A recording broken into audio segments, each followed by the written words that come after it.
Hello, magandang umaga sa inyo lahat. Sabi ko, magpapahinga ako. Marami nangyari. Yung mga ipi-play ko mamayang tanghali at gabi, stock video ko yun, ano. Napalitan kasi nung kay Sir Boji. Now, bago tayo mag-start, shoutout muna ako ha. Magpapaalam po uli ako. Wag naman po kayo magalit. Yun lang naman ang way ko para makabayad dun sa mga taong sumusuporta sa akin. Nilalagay ko naman po yung timestamp dyan sa baba kung what time diretso do sa mismong topic. Kasi may mga nagko-comment dyan sa baba, 30% shoutout daw, 70% content. Ayan yun ha. Siyempre nalulungkot din yung mga kababayan natin sa ibang bansa or siyempre gusto naman nilang makamusta sila, di ba? May ano po diyan, may timestamp diyan sa baba. Kung kailan nyo i-skip. Ha, pakipindot na lang po. Okay na tayo? May timestamp po dyan sa baba. Pwede nyo pong i-click kung saan mag-uumpisa na yung topic. Okay na po ba tayo? May timestamp po dyan sa baba. Kung kung kailan ma-skip yung time para mag-start na yung topic. Okay na po ba tayo? May link po dyan sa baba kung saan yung timestamp, kung saan magsisimula na yung topic, okay na po ba tayo? Ilang beses ko na pong inuulit-ulit yun ha, kasi magrereklamo na naman, may nagsishoutout, dapat diretso na daw sa topic. May timestamp po sa baba kung saan ikiklik nyo na diretso na tayo doon sa topic. Ilang beses ko na pong inulit ha, wala na po kayong karapatang magalit kasi in-explain ko naman na may link po dyan sa baba, yung timestamp, kung saan i-click nyo, mag-skip na po tayo doon sa topic na pag-uusapan. Malalampasan nyo na po yung shoutout. Okay na tayo? Na may link sa baba kung saan yung timestamp ay... Sorry ha, paulit-ulit kasi ako kasi parang hindi naiintindihan ng iba eh. Na pinagbibigyan ko din yung mga ayaw sa shoutout sa may gusto ng shoutout. Ha? Pasensya na po kasi minsan napupundi na rin ako sa kakasabi na may link po sa baba kung saan pag kinlik nyo ay diretso po tayo doon sa topic. Anyway, shout out. Sorry ha, paulit-ulit po. 'Di ba? Kung hindi naman po nakakaabala sa inyo, na i-click na lang po yung link sa baba kung saan yung time mag-start yung ano. Siguro ang dami-dami na nun para hindi nyo maintindihan, no? Mahal ko din naman kayo na nanonood na gusto topic agad, pero need ko naman pagbigyan yung nagpapa-shoutout. Ngayon ko lang po sasabihin tong paulit-ulit para wala na po tayong away at wala na po tayong bastusan. Okay. Pa-shoutout kay sa Ramhaven. Ramhaven channel daw. Tapos sino pa ba nagpapa-shoutout dito? Si Ma'am Tintin San Juan, pinapa-shoutout niya kay Ate G daw. Ate G ng Ubando at Teng ng Nova. Thank you daw. Shoutout ha, Ate G ng Ubando at si Sir Teng ng Nova. Sabi ni Ma'am Tintin San Juan, tapos si Sir Jan Ramos Tuazon, pa-shoutout din daw. Mhm.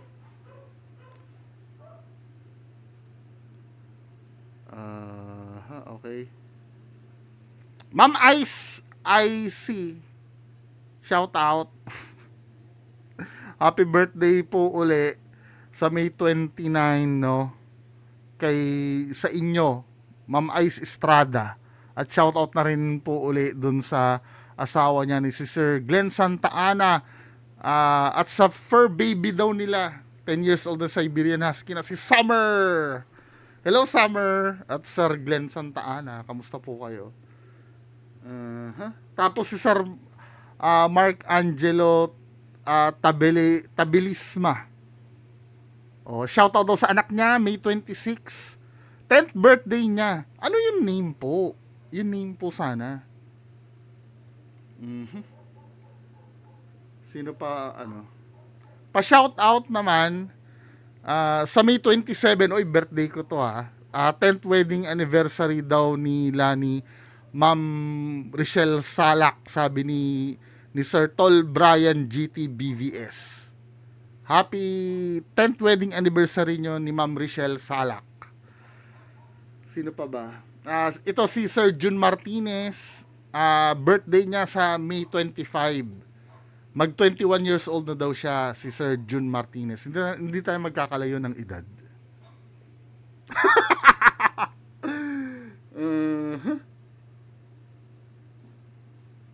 Okay na? Okay na tayo?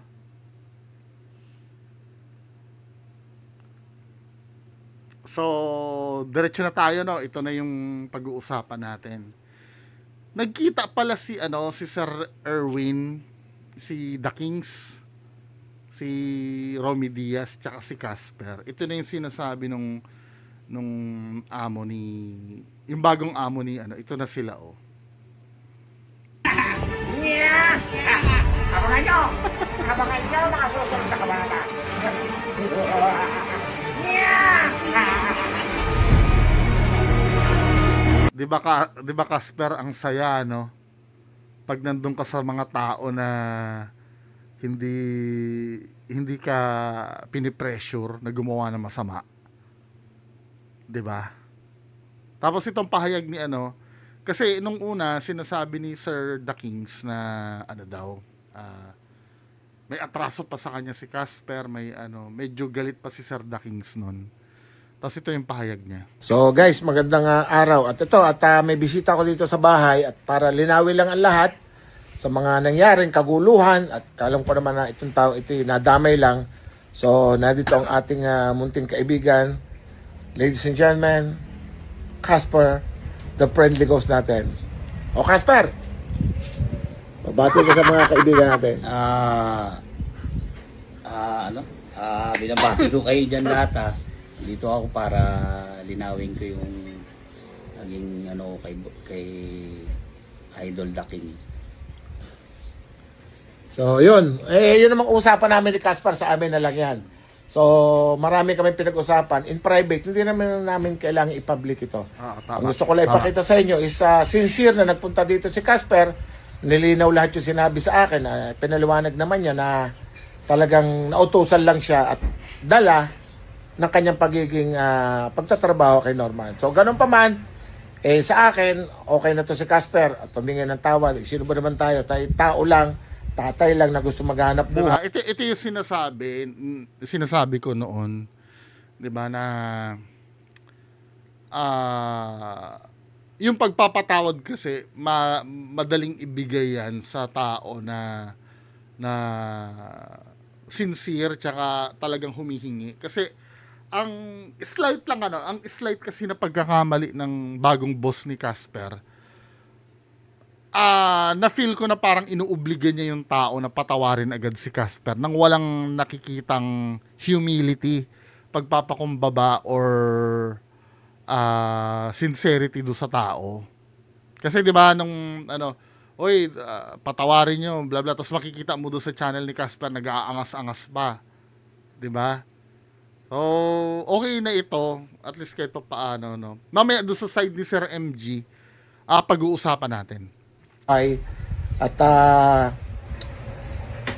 ramdam ko yung ginawa sa kanya at ginawa sa akin, iisa lang. Ang problema lang natin, medyo problemado itong ating si Casper. Pero kasi, yung kanyang, halimbawa, 'di ba may ginawa siya na kinasuhan siya? Hindi niya pa rin pagbayaran yun, syempre.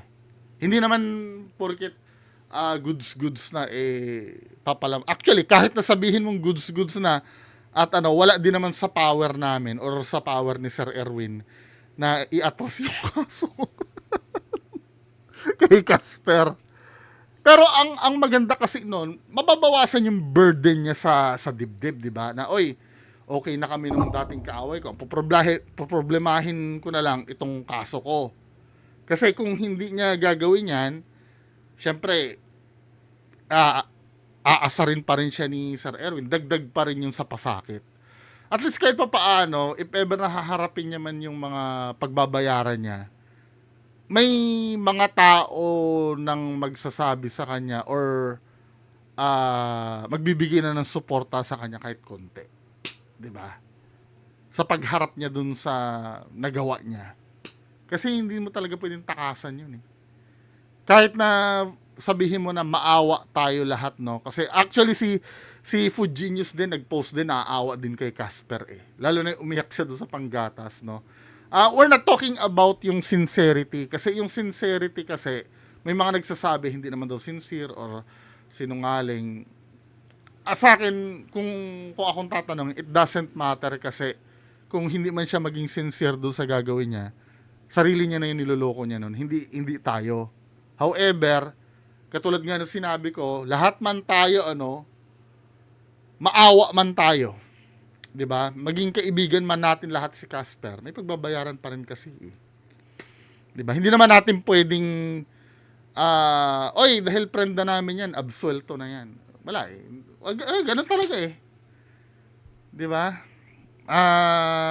May ginawa ka, naranasan ko din naman yan na yung consequence na yan na pero hindi naman sa degree na kasuhan halimbawa yung sa nabasag ko yung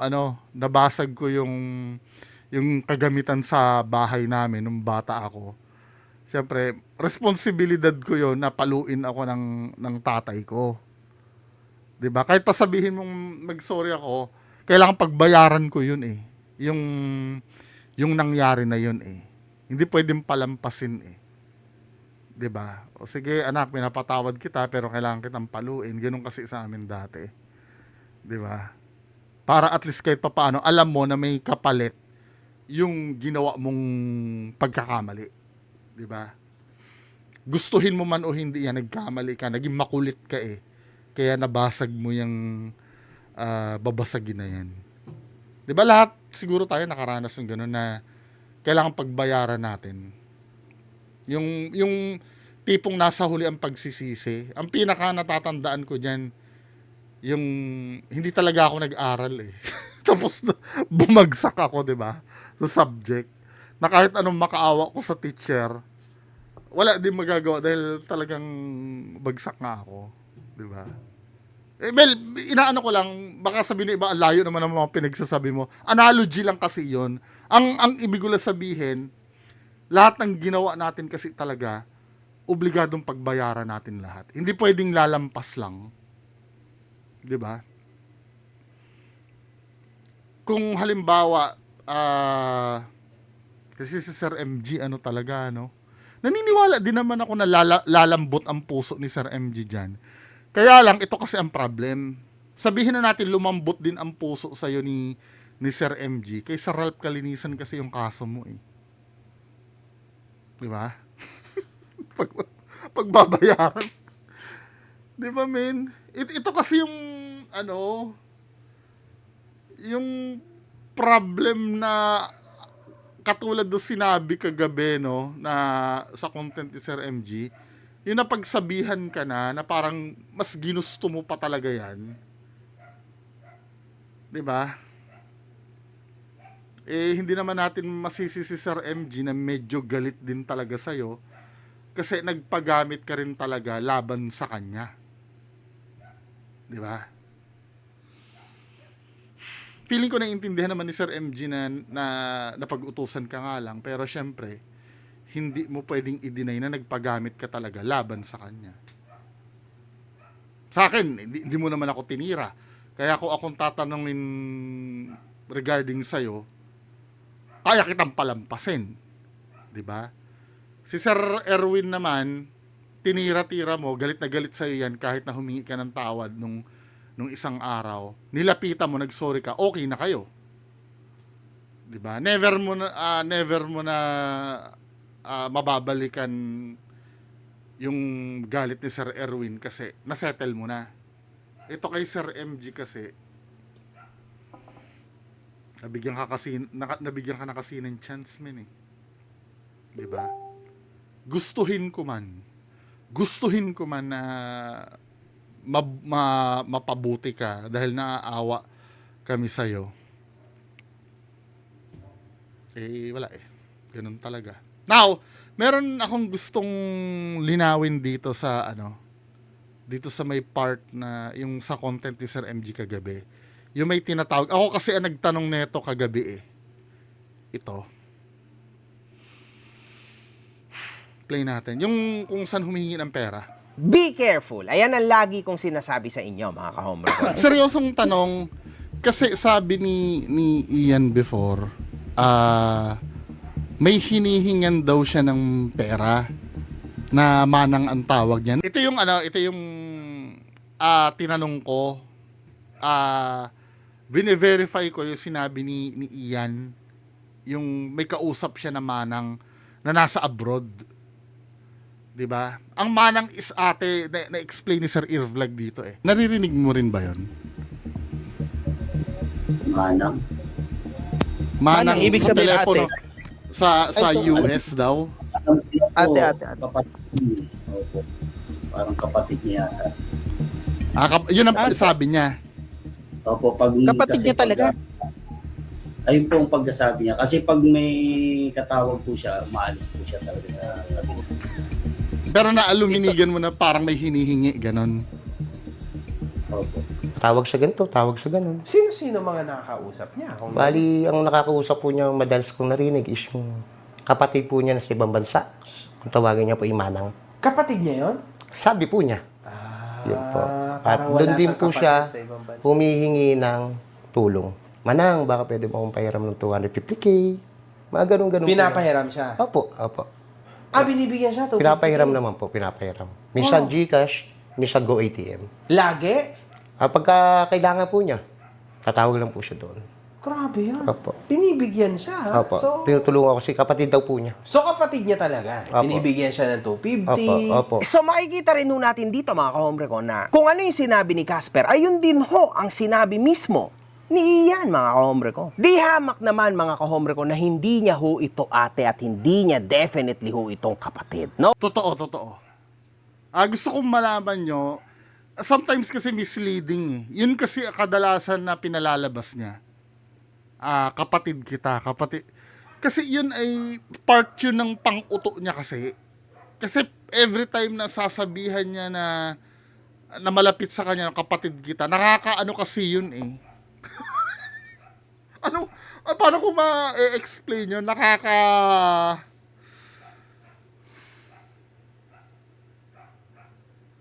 Parang nakaka-overwhelm, tama ba? Basta parang masarap sa feeling kasi iyon, lalo na sa isang idol mo na katulad si FLM, nasasabihan kang kapatid ka, pero hindi naman kapatid. Ginawa niya yan kay Bernard Chong, 'di ba? Kung mapapanood niyo yung recording na nanghingi siya ng 300k. Sabi niya gano'n, pare naman, kapatid mo ko. Tao lang natin yan si Tony, yung Tony na tinutukoy si General Antonio Maraliag yun, di ba? Yung doon sa recording. Kapatid mo ko, kapatid mo. Yun kasi yung way niya para mahawakan niya yung puso nung kinukumbinsi niya. Katulad ng mga mamis, di ba? Ang tawag niya mamis. Mga mami ko. For example, ito din, oh. May sinabi dito si Karen Whitmore, eh. Ito. Yan, katulad niya, Mami Susan din ang tawag niya doon. Galing ka dahil hingi ka sa daddy mo dito at sa mami mo. Ayun, di ba? Hingi ka ng hingi sa mami mo dito at daddy mo. Yun yung mag-asawa na Daddy Apple G na tinatawag nila dati. At si Ma'am Edith Gargar, Mami Edith Gargar. 'Di ba? Apple Gargar yata 'yun eh. Tsaka si Ma'am Edith Gargar. 'Yun yung tinatawag niya Mami at Daddy noon. Pero kung tutusin, hindi niya naman talaga ang tanda-tanda na ni FLM. Tapos medyo bata-bata pa yung Mami at Daddy niya. Ano niya 'yon? Way niya 'yon para kasi si FLM talaga pararamdam ka niya na pag may kailangan siya sa'yo, importante ka eh. Yung mga salitaan na makakasama ko kayo sa hapagkainan pag ako'y nakalaya. Ganyan ang inano niya kay Ma'am yung namatay na si Mary Ann, Inay Mary Ann Victory. 'Di ba? Nabasa niyo yung sulat. pag ako'y nakalaya, kasama ko kayo sa pagkainan ko. Mga ganun kasi mga dalihan nito. Kaya talagang yung love mo kay, lalo na kung hangang-hanga ka dyan, lalong mag-uumatikabo yung pagmamahal mo sa kanya kasi pinararamdam talaga ni FLM na mahal ka niya. Kaya yung mga mamis nga, di ba, 5 mamis yun. At meron pang pumalit doon sa 5 mamis na yun eh. Mami din ang tawag niya. Alagang-alaga sa shoutout yun. Yung mga yun. Yun lang ang gusto kong linawin dito kasi marami naguguluhan na yun ay kapatid niya ba talaga o hindi. Si Sir MG, nagigets niya na yun eh. Di ba? Actually, yung pinuntahan nila na sino ba yon, yung tinirahan nila na ang bahay sa harap ng sementeryo, I think sa probinsya din yun sa norte eh. 'Di ba? Pamangkin ang tawag niya dun sa anak nung nung may-ari ng bahay eh, kasi kapatid niya daw yung 'Di ba? Kahit hindi niya naman kadugo, yun, style niya talaga yun para makuha yung loob. Ganun talaga si FLM. Mahalin ka ng mga tao sa internet. Kaso, you blew up your chance. Oo, totoo. Sorry, pero not sorry, kumbaga, mga kahombre ko. Aas ko lang, 'di ba? Mga ilang taon mo nang kasama si Tito Norms? I mean si Sir FLM. Mga Yun ilang po, taon? 2000, yun po 2025 to 2026, isang taon po kung kasama ko siya. Tapos nung nakilala ko siya 2009. Na-explain ko na to, na contradicting ito eh. Kasi 2007 lang na-invento yung name na Francis Leo Marcos. Hindi, Naman po ako laging nasa kanya. Pag siya umaalis ng ibang lugar, ako po yung nagtatrabaho ulit. So, dekada mo nang nakasama. May dekada na rin. Hindi naman kasama. I mean, kilala mo siya. Kilala. Doon sa dekadang nakasama mo, may napuntahan na ba kayo na talagang bahay niya? Yun, tama. That's a good question. Yung isang dekadang nakilala ko, Yung napunta mo, bahay niya talaga, as in bahay niya talaga. meron po doon sa Isabela, doon sa mama niya. I mean, yung sarili niya, I mean, syempre, di ba, alam mo, may pera si Sir FLM, wala. Talaga. Okay. Akala ko ba, mga kahombre ko, sabi nga ni Norman, di ba? Eto daw siya. Dito po ako nakatira. Ito po yung aking bahay. Tingnan niyo. Yeah, this is my humble home. Ito. Yeah. Ito po yung aking, kahit pa paano, meron po ako sasakyan na nagagamit, paking Jaforms. Ayun po, andun yung aking, may sasakyan pa ako sa kabilang bahay. Actually, 3 ho ang bahay namin dito. Subdivision ito. Ito po, mayayaman talaga yung tao. Ito na nga yun. Ito na yung na-discuss na natin kahapon ito eh. Yung kung bakit siya nagbuhay mayaman. Kasi nakakuha siya ng malaking pera, di ba? Ito, inuupahan ito. Puntahan nyo si Willab Mighty Manong. Si Mighty Manong, may kopya siya ng contract na itong bahay na sinisingil sila mamyama kasi hindi na nila mabayaran itong Green Meadows. Inuupahan niya yan. Punta nga, PM nyo si Mighty Manong, hingi niya yung contract nitong bahay. Nakakuha sila ng kasi parang sinisingil sila eh, kaya nag-alsabalutan sila dyan, hindi na mabayaran yung renta. Kaya maglalakad ako. Green Meadows ito eh. Wala, lalasing ko lang ho dito. At Casper. At hindi lang ho yan, mga kahombre ko. Ito rin ang sinabi ni Casper tungkol kay Nanang Remy ni Norman. Nung napunta ka dun sa Isabela, masasabi mo ba na talagang prinsesa ng Cordillera si Nanang Remy? Pero sa tingin mo, talagang prinsesa level? Opo. Paano naman naging reyna ng Cordillera yan? Diyos ko naman, Casper. Di Reyna, prinsesa, Sir MG. Hindi naman siguro ganyang kakitid ang utak mong walang yaka. Paano? Hindi kasi, yung kabuuan na itong interview na to, pakipanood kay Sir MG. Maganda yan. Maganda yung content niya na yan. Hindi kasi ganito yan eh. Ang feeling ko dyan, naninimbang pa rin si Casper talaga. Kumbaga, parang may katulad ng sinabi ko nung nakaraan, may ayaw siyang sabihin na baka mamaya madamay din siya, pero wala na eh. Kung ako hindi ko naiintindihan yun, nagkaputukan na ng ng katotohanan eh.